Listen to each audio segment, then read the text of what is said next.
Hello student. तो आज की जो हमारी वीडियो है वो पॉलिटिकल साइंस की फर्स्ट बुक क्लास 11th की वीडियो है। इसमें हम पढ़ेंगे जो आपका थर्ड चैप्टर है इलेक्शन एंड रिप्रेजेंटेटिव। ठीक है, तो उसके हमने कुछ इंपॉर्टेंट क्वेश्चन लिए हैं और इंपॉर्टेंट क्वेश्चन के माध्यम से हम कोशिश करेंगे कि वो चैप्टर आपका पूरी तरीके से कवर हो जाए। ठीक है, देखिए इस चैप्टर में सबसे मेन जो क्वेश्चन आता है वो आता है इलेक्शन सिस्टम, एक तरीके से मान लीजिए, या फिर इलेक्शन के तरीके कौन कौन से हैं दुनिया भर में। तो बेसिकली दो देखे जाते हैं, first pass the post and the second is proportional representation. ठीक है, यानी इसको हम पीआर सिस्टम कहते हैं और इसको हम कहते हैं एफपीटीपी।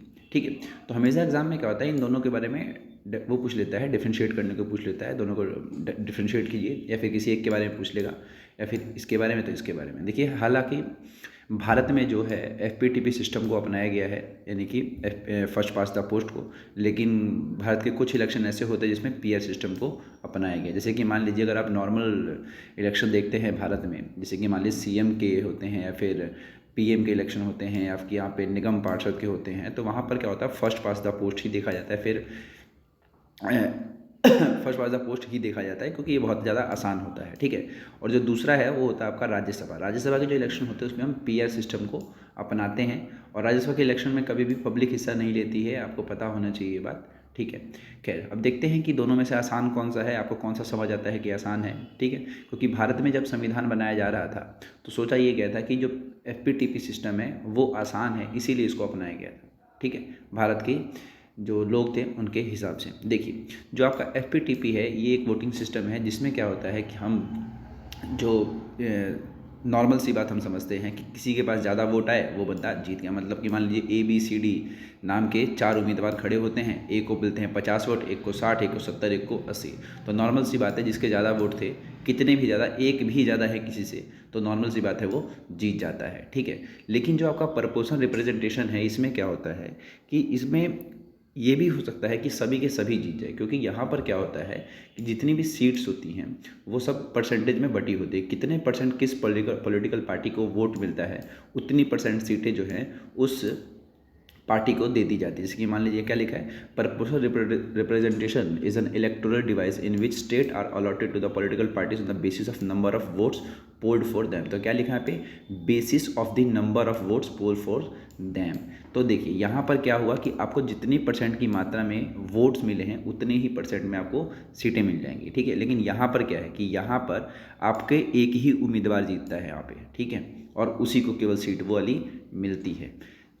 इसके अलावा जो आपका एफपीटीपी सिस्टम होता है इसमें क्या करते हैं कि जो कंट्री आपकी होती है उसको हम छोटे छोटे जियोग्राफिकल यूनिट्स में बांट देते हैं। ठीक है, जैसे कि मान लीजिए दिल्ली है आपका, इस दिल्ली में हमने क्या किया, जो विधानसभा की सीटें हैं वो 70 हैं, तो हमने 70 अलग अलग हिस्से बांट दिए। तो यहाँ पर कितने बंदे जीतेंगे, 70 जीतेंगे, नॉर्मल सी बात है। तो हमने यहाँ पर 70 अलग अलग हिस्से बांटे हैं। अगर आप पीआर के तरह से इसको इलेक्शन कराते हैं तो यहाँ पर क्या होता, पूरे दिल्ली को केवल एक कॉन्स्टिट्यूएंसी मान लेते, और यहाँ पर भी कितने जीतते, 70 ही जीतते। लेकिन एक ही जगह होती है यहाँ पर, जैसे कि यहाँ पर तो मैंने 70 जगह रखी थी, लेकिन यहाँ पर ऐसा नहीं होता, यहाँ पर लार्ज जियोग्राफिकल एरिया होता है।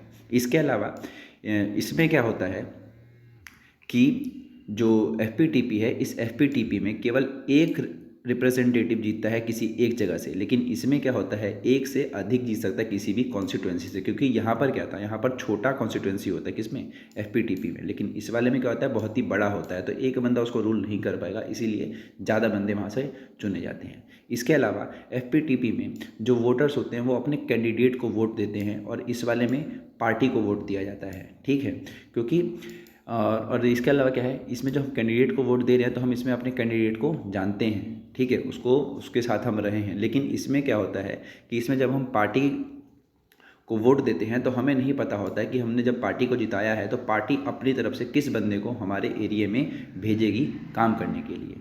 ठीक है, इस तरीके से। इसके अलावा एफपीटीपी में वोट्स मे और may not be equal to the seat, जरूरी नहीं है कि जितनी आपको वोट मिले उतनी ही सीटें मिले। और इसमें क्या है कि a party get seats as per the proportion of the votes its, यानी कि जितनी परसेंट आपको सीटें मिली हैं, जितने परसेंट आपको वोट्स मिले हैं उतनी ही परसेंट आपको सीटें मिलती हैं। तो ये होता है प्रोपोर्शनल रिप्रेजेंटेशन। ठीक है। अब बताइए कि एफपीटीपी को भारत ने क्यों अपनाया होगा। देखो एफपीटीपी क्या है, नॉर्मल सी बात है कि जिसके ज़्यादा वोट आए वो जीत गया, लेकिन यहाँ पर क्या है, इसमें है परसेंटेज का खेल, और परसेंटेज जो है वो थोड़ा सा मुश्किल पड़ जाता है। इसीलिए भारत की संविधान निर्माताओं ने भारत के इलेक्शन के लिए एफपीटीपी को चुना, क्योंकि ये आसान था। इसके अलावा इसमें क्या है कि इसमें आप क्या करते हो, इसमें आप ऐसे बंदे को वोट देते हो जिसको आप जानते हो, लेकिन इसमें आप किसको वोट दे रहे हो, जिसमें आप एक पार्टी को वोट दे रहे हो, ठीक है। इसके अलावा ये जो सिस्टम है इज़राइल में है और नीदरलैंड में है, ठीक है। और ये जो आपका है अमेरिका बोलूँ सॉरी, ये इंडिया, सॉरी मैं भूल गया, इंडिया में एफपीटीपी को अपनाया जाता है, और एग्जांपल आप देख सकते हैं इजराइल में पीआर सिस्टम को अपनाया जाता है, ठीक है। चलिए अगले क्वेश्चन पे।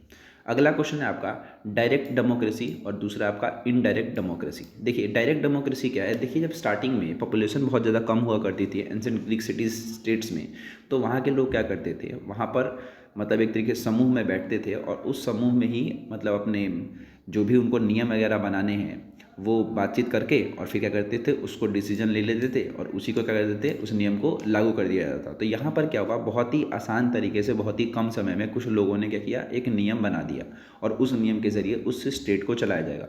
लेकिन यहाँ पर एक चीज़ और समझनी है आपको कि यहाँ पर स्मॉल पॉपुलेशन है, इसीलिए इसको क्या कहा गया, डायरेक्ट डेमोक्रेसी की। इसमें आपने क्या किया, सीधा नियम बनाया और लागू किया। लेकिन इनडायरेक्ट डेमोक्रेसी जो है आज के समय में संभव नहीं है, क्योंकि जितने भी देश आप देखते हैं उन सभी देशों में बहुत ज़्यादा जनसंख्या होती है।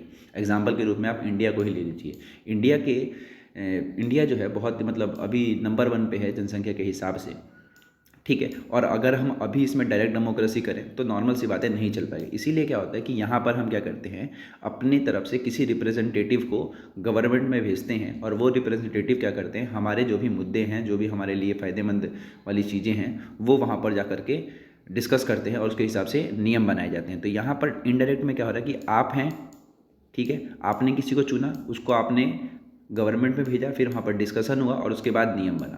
तो ये हो गया इनडायरेक्ट, यानी कि आपने किसी और को भेजा तो जाके नियम बन रहा है, और इसमें क्या है, आपने ही नियम बना लिया। तो ये क्या हो जाएगा, आपका डायरेक्ट डेमोक्रेसी है। तो एक और बात क्या है कि डायरेक्ट डेमोक्रेसी कहाँ पर थी, केवल स्मॉल पॉपुलेशन एरिया में थी, और इनडायरेक्ट कहाँ पर है, जहाँ पर काफ़ी ज़्यादा पॉपुलेशन है, ठीक है। यही इसके बीच का अंतर है, इसकी वजह से ही डायरेक्ट और इनडायरेक्ट यहाँ पर बन गया। चलिए, भारत में जो इलेक्शन होते हैं वो उसके लिए एक कमीशन बनाया गया जिसको बोला जाता है इलेक्शन कमीशन ऑफ इंडिया, ठीक है। और इलेक्शन कमीशन ऑफ इंडिया जो आपका है, इसमें 3 मेंबर होते हैं, ठीक है, जिनका काम होता है भारत में फ्री एंड फेयर इलेक्शन कराना। इसके अलावा जो आपका इलेक्शन कमीशन होता है, इसमें एक होते हैं चीफ इलेक्शन कमिश्नर और 2 अदर इलेक्शन कमिश्नर होते हैं, यानी कि 3 बॉडी है ये। बात स्टार्टिंग में केवल एक थी, बाद में 89 के बाद से ही इसमें क्या किया, चेंज किया गया, और इसमें कितने कर दिए गए, 3 मतलब इसमें मेंबर जोड़ दिए गए टोटल। इसके अलावा जो चीफ इलेक्शन कमिश्नर होता है वो अपॉइंटेड होता है, यानी कि प्रेसिडेंट के ज़रिए। और भारत के जो सबसे पहले चीफ इलेक्शन कमिश्नर थे वो थे मिस्टर सुकुमार सेन। तो हमेशा एग्जाम में पूछा जरूर जाता है कि भारत के पहले इलेक्शन कमिश्नर कौन थे, तो सुकुमार सेन थे। इसके अलावा जो इलेक्शन कमिश्नर होते हैं उनका जो टेन्योर होता है, फिर जो कार्यकाल होता है, वो 6 साल या 65 वर्ष, दोनों में से जो पहले हो जाए वो माना जाता है। जैसे कि मान लीजिए मैं जो हूँ इलेक्शन कमिश्नर बनता हूँ, ठीक है, मैं बनता हूँ और मेरी उम्र है 63 साल। कितनी है, 63 साल, ठीक है। तो अब अगर मैं 6 साल अगर कार्यकाल करूँगा तो मेरी उम्र कितनी हो जाएगी, 69 हो जाएगी। तो वो नहीं देखा जाएगा, यहाँ पर देखा जाएगा कि मैं 65 कितनी जल्दी पूरा करूँ। जैसे ही मैं 65 पूरा कर रहा हूँ मेरे को मतलब हटा दिया जाएगा या फिर रिज़ाइन करना होगा, जो भी खैर। तो इस तरीके से इलेक्शन कमिश्नर का जो कार्यकाल होता है वो 6 साल या 65 वर्ष, दोनों में से जो पहले हो जाए व्यक्ति का, वो माना जाता है। इसके अलावा भारत के अभी जो चीफ इलेक्शन कमिश्नर हैं वो सुनील अरोड़ा जी हैं, ठीक है। इसमें से 3-4 क्वेश्चन बन जाएंगे, इसलिए आप ध्यान रखना। एक तो पूछ लेगा कि अपॉइंट किसके ज़रिए होता है, पहले कौन थे, इनका टेन्योर, और अभी के समय में कौन है। नाउ देखते हैं कि जो आपका इलेक्शन कमिश्नर है इसके काम क्या होता है, कि इलेक्शन प्रोसेस। तो पहला है आपका कि इलेक्शन कमिश्नर का काम होता है कि वो नोटिफिकेशन जारी करते हैं कि भारत में कब, कहाँ, किस दिन इलेक्शन होने वाले हैं, ठीक है, नॉमिनेशन की डेट क्या है, और आपको विड्रॉल करना है अपना नाम, तो उसकी डेट क्या है, इस तरीके से। इसके अलावा जब ये सब चीज़ें हो जाती हैं तो इलेक्शन कमीशन का काम ये भी होता है कि जितने भी पार्टी कैंपेन कर रही होती हैं, अपने लिए वोट्स मांग रही होती हैं जनता के द्वारा, जनता से, तो उस समय उसको सुपरवाइज़ करते हैं कि किस तरीके से वोट मांगा जा रहा है। कोई गलत तरीके से तो वोट नहीं मांगा जा रहा, कहीं धर्म के नाम पर, कहीं जाति के नाम पर, ठीक है। तो उसको सुपरवाइज़ करने का काम क्या होता है, इलेक्शन कमीशन का ही होता है। इसके अलावा इलेक्शन कमीशन वही फ्री एंड फेयर इलेक्शन कराता है और फिक्स डेट पे कराता है। इसके अलावा इलेक्शन कमीशन के पास ये भी पावर होती है कि अगर कहीं पर इलेक्शन हो रहे हैं और इलेक्शन कमीशन को पता चला कि वहाँ पर इलेक्शन सही तरीके से नहीं हो रहे हैं, तो वो उसको रद्द करा सकता है और दूसरी जगह इलेक्शन करवा सकता है। दूसरी जगह मतलब कि दूसरे समय में, उस समय कैंसिल करा करके फिर कभी और कराया जाएगा। इसके अलावा इलेक्शन कमीशन का काम होता है कि जो भी वोटों की काउंटिंग वगैरह है और इलेक्शन के रिजल्ट को डिक्लेयर करने का अधिकार भी किसको है, इलेक्शन कमीशन को है, ठीक है। इसके अलावा आपने देखे होंगे इसमें बहुत सारे ऑफिसर्स वगैरह होते हैं, क्योंकि 3 व्यक्ति तो अकेले काम कर नहीं सकते, तो उन ऑफिसर्स की जो नियुक्ति है वो भी इनके ज़रिए होती है इलेक्शन के समय में। खैर, अगर आपने वीडियो पूरी देखी है तो मैं आपसे क्वेश्चन पूछना चाहूँगा कि जो इलेक्शन कमीशन है, यानी इलेक्शन कमीशन ऑफ इंडिया, इनके जो शक्तियाँ हैं वो संविधान के किस अनुच्छेद में हैं, आप मुझे कमेंट सेक्शन में बताइए। और इस चैनल को सब्सक्राइब कीजिए, अपने दोस्तों के साथ जाइए, ठीक है। मिलते हैं अगली वीडियो में, तब तक के लिए गुड बाय।